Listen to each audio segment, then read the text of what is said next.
Et puis un rendez-vous demain, Créteil reçoit Armentières à 14h30 précise. Jusqu'au 18 février, au Théâtre du Rond-Point des Champs-Élysées, Jean Marais reprend le spectacle Cocteau Marais qui avait été mis en scène en 83 au Théâtre de l'Atelier. C'est un hommage, bien sûr, au poète, à l'écrivain, à l'artiste. Cocteau, dont l'année vient de s'achever, aurait eu 100 ans. Ce soir, Jean Marais est notre invité, ainsi que celui de Marie-Claire Gauthier.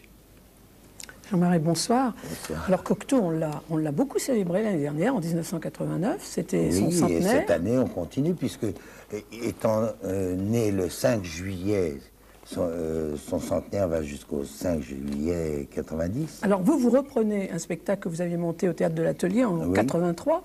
Alors c'est une facette de Cocteau, c'est un visage de Cocteau. C'est toute sa vie.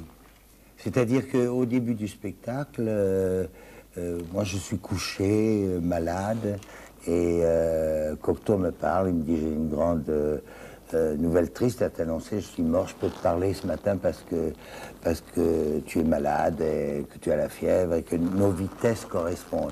Et petit à petit, il se réincarne en moi, c'est-à-dire qu'il prend mon visage, ma voix, pour parler au public pendant 2 heures, et il raconte sa vie entière, avec tout ce qu'il y a d'important, ses rencontres, ses influences, ses amours, et ça va jusqu'à sa mort. Mais comme j'ai pas voulu que sa mort soit triste, c'est les motards d'Orphée qui arrivent et qui viennent le prendre. Alors il y a Jean-Luc Tardieu qui est votre metteur en scène, qui est le metteur en scène et qui a été très important dans le montage du texte. Il dit que c'est un spectacle testament. Qu'est-ce que ça veut dire?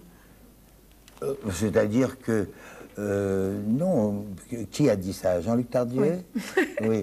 Non, puisque en somme c'est un spectacle, c'est une pièce que Cocteau a écrite finalement après sa mort, puisque donc c'est pas un testament, c'est après sa mort.